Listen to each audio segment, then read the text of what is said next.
ടെറസിലാണ്. വളരെ വെയിറ്റ് കുറഞ്ഞൊരു രീതിയാണ് കേട്ടോ.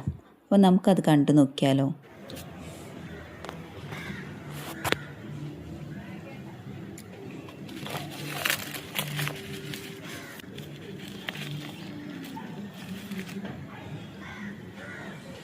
അപ്പോൾ ഈ വഴുതനങ്ങ തൈ വളരെ ഈസി ആയിട്ടാണ് ഞാൻ അതിൽ നിന്ന് പറിച്ചെടുത്തത്. നമുക്ക് ഫ്രീ ആയിട്ട് മുളച്ച് വന്നൊരു തൈയാണ് കേട്ടോ. അപ്പോൾ നടാൻ വേണ്ടിയിട്ട് ചാക്കും സിമെൻറ്റ് ചാക്കും പിന്നെ ഒരു ചെറിയൊരു കയറും നമുക്ക് എടുക്കണം. ഈ ചാക്കിൻ്റെ സെൻറ്ററിലായിട്ട് ഇങ്ങനെ ഒന്ന് കട്ട് ചെയ്ത് കൊടുക്കും. ഇത് വെള്ളം പോകാൻ വേണ്ടിയിട്ടാണ് കേട്ടോ. പിന്നെ 2 സൈഡിലും അതേപോലെ കട്ട് ചെയ്ത് കൊടുക്കണം. നമുക്ക് കിട്ടുന്ന പച്ചക്കറി വേസ്റ്റിൽ നിന്ന് മുളച്ച് വരുന്നതാണ് കേട്ടോ ഈ ഒരു വഴുതനങ്ങ തൈ. ഇതൊന്നും മാത്രമല്ല, ഇതുപോലെ ഒരുപാടെണ്ണം മുളച്ച് വന്നിട്ട് ഞാൻ പിടിപ്പിച്ചിട്ട് കായൊക്കെ ഉണ്ടായിട്ടുണ്ട്. അതൊക്കെ വീഡിയോയിൽ കാണിക്കും കേട്ടോ.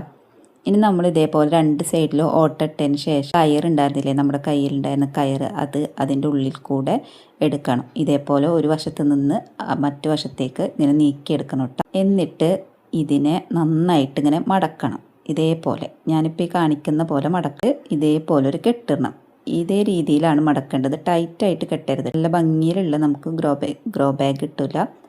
അപ്പോൾ ഇതേപോലെയാണ് മടക്കിയെടുക്കേണ്ടത്. എന്നിട്ട് അത് ഇപ്പോൾ മടക്കി കഴിഞ്ഞതിന് ശേഷം നമുക്കത് മറിച്ചെടുക്കാൻ പറ്റും. അത് നല്ല കറക്റ്റായിട്ട് നല്ല അടിപൊളി ഗ്രോ ബാഗ് നമുക്ക് കിട്ടും. സിമെൻറ്റ് ചാക്ക് മാത്രമല്ല, നമ്മുടെ കയ്യിൽ ഏത് തരം ചാക്കുകളുണ്ടെങ്കിലും നമുക്ക് ഇതേപോലെ ചെയ്യാൻ പറ്റും. ഇതുപോലെയുള്ള സിമെൻറ്റ് ചാക്കിൽ നമ്മൾ കൃഷി ചെയ്യുകയാണെങ്കിൽ കുറച്ചും കൂടി ഈട് നിൽക്കും. അരിച്ചാക്ക് പോലുള്ളതാവുമ്പോൾ പെട്ടെന്ന് ദ്രവിച്ച് പോകാൻ സാധ്യത. സിമെൻറ്റ് ചാക്ക് കിട്ടുകയാണെങ്കിൽ ആരും കളയണ്ട കേട്ടോ. എൻ്റെ കയ്യിൽ ഇതുപോലെ 100 ചാക്ക് എൻ്റെ കയ്യിൽ സ്റ്റോക്കാണ്. അപ്പോൾ അതിൻ്റെ ഒരു വീഡിയോ ഒക്കെ ഞാൻ ചെയ്തിട്ടുണ്ടായിരുന്നു, എനിക്ക് എവിടെ നിന്ന് സിമെൻറ്റ് ചാക്ക് കിട്ടി എന്നുള്ളതൊക്കെ. ഇതേപോലെ നല്ല അടിപൊളി ഗ്രോ ബാഗ് ഇട്ടിട്ട് ഇതിൽ നന്നായിട്ട് നമ്മുടെ ചവറ് നിറച്ചു കൊടുക്കുക. അപ്പോൾ ആദ്യം ഒരു കനത്തിന് വേണ്ടിയിട്ട്, ചെറിയൊരു കനത്തിന് വേണ്ടിയിട്ട് ചകിരി ഇട്ടിട്ടുണ്ട്. അത് കുതിർത്തതൊന്നുമല്ല കേട്ടോ. നമുക്ക് പൊതിമടൽ ഇങ്ങനെ തേങ്ങ പൊളിക്കുമ്പോൾ അതേ രീതിയിലുള്ള കിട്ടുന്നതന്നെ അങ്ങനെ തന്നെ ഇടുകയാണ്. പിന്നെ ഒരുപാട് കരിയില നിറച്ചിട്ടുണ്ട്.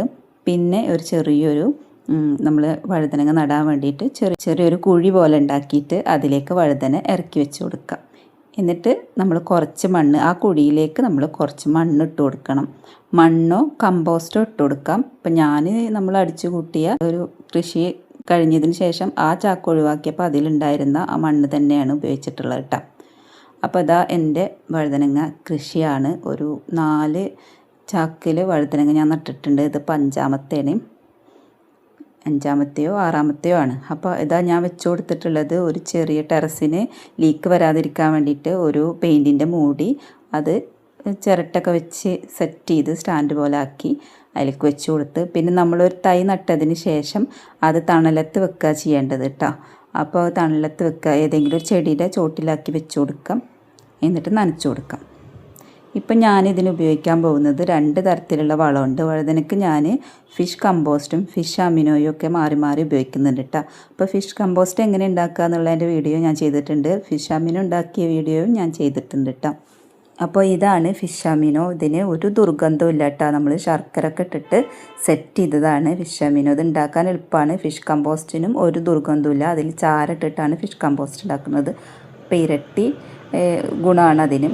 രണ്ടും നല്ലതാണ് കേട്ടോ വഴുതനങ്ങയ്ക്ക്. അപ്പോൾ ഇത് ഉപയോഗിക്കേണ്ടത്, ഇപ്പം ഞാൻ ഒഴിച്ചു കൊടുക്കുന്നത് ഫിഷ് അമിനോ ആണ്. അപ്പോൾ ഇത് ഉണ്ടാക്കുന്നത് മത്തിയുടെ വേസ്റ്റ് ഒരു കുപ്പിയിലാക്കുക. എന്നിട്ട് അതിനനുസരിച്ചിട്ടുള്ള ശർക്കരയും കൂടി ഇട്ട് കൊടുത്തിട്ട് അടച്ചു വെക്കുക. ഒരു 4 മാസത്തിന് ശേഷം എടുത്തു കഴിഞ്ഞാൽ ഇതേപോലെ കുഴമ്പ് രൂപത്തിലുള്ള ഒരു സംഭവം കിട്ടും. ഒട്ടും ബാഡ് സ്മെല്ലില്ല, പക്ഷേ നല്ല അടിപൊളി മണമാണ് കേട്ടോ. അപ്പോൾ ഇത് നേർപ്പിച്ചിട്ട് വേണം നമ്മൾ ഒഴിച്ചു കൊടുക്കുക. ഡൈലൂട്ട് ചെയ്യുക. കുറച്ചൊരു മൂടിയോളം എടുത്തിട്ട് പിന്നെ അതിലേക്ക് അതിൻ്റെ 10 ഇരട്ടി വെള്ളം ചേർത്തിട്ട് പിന്നെ ഒഴിച്ചു കൊടുക്കുക കേട്ടോ. കടക്കലാക്കിയിട്ട് വേണം ഒഴിച്ചു കൊടുക്കാൻ. പിന്നെ ഇങ്ങനത്തെ വളങ്ങളൊക്കെ കൊടുക്കുമ്പോൾ വൈകുന്നേരം വേണം കേട്ടോ ചെയ്യേണ്ടത്. ഇത് ഒഴിച്ചു കൊടുത്താൽ നമ്മുടെ വഴുതനങ്ങക്ക് നല്ല കായ് പിടിക്കും കേട്ടോ. അപ്പോൾ എല്ലാവരും പറയും വഴുതനങ്ങ എപ്പോഴും എങ്ങനെ നട്ടാലും കായ് പിടിക്കുമെന്ന്. പക്ഷെ അങ്ങനെയല്ല കേട്ടോ. എനിക്ക് വഴുതനങ്ങ കായ് പിടിക്കാത്തതും ഉണ്ടായിട്ടുണ്ട്. ഞങ്ങളിതുപോലെ നട്ടിട്ട് ഒരു കായ പോലും വന്നിട്ടുണ്ടായിരുന്നില്ല. പക്ഷേ ഇപ്രാവശ്യം നല്ല അടിപൊളിയായിട്ട് വന്നിട്ടുണ്ട് കേട്ടോ. അപ്പോൾ പിന്നെ നമ്മൾ കൊടുക്കേണ്ടത്, നമ്മളിതിന് കീടങ്ങളെ അകറ്റാൻ വേണ്ടിയിട്ട് തളിച്ചു കൊടുക്കുന്നതാണ് ഈ ഒരു വളം. ഇത് ഉണ്ടാക്കിയത് ചീനമുളകും അതുപോലെ വെളുത്തുള്ളിയും കൂടി ചതച്ചിട്ട് വെള്ളത്തിൽ മിക്സ് ചെയ്തിട്ടാണ് കേട്ടോ. വേറെ ഒന്നും കാട്ടിയിട്ടില്ല.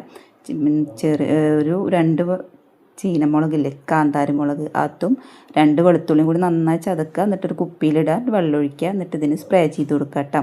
അപ്പോൾ കീടങ്ങൾ വരുന്നതിനായിട്ട് മുന്നേ തന്നെ ഒഴിച്ചു കൊടുത്താൽ നല്ലതാണ്. കീടങ്ങൾ വരുന്ന് നശിപ്പിക്കുന്നതിനായിട്ട് നല്ലതാണ് ആഴ്ചയിൽ ഒരു 10 ദിവസം കൂടുമ്പോഴും ഇങ്ങനത്തെ മരുന്ന് തെളിച്ചു കൊടുക്കുന്നത് കേട്ടോ.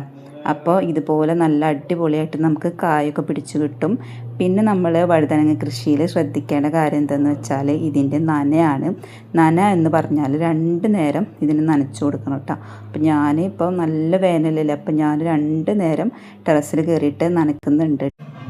നിങ്ങൾ ഇതുപോലത്തെ പൂക്കൾ ഇഷ്ടപ്പെടുന്നവരാണെങ്കിൽ വീഡിയോ ലൈക്ക് ചെയ്യാൻ മറക്കരുത്.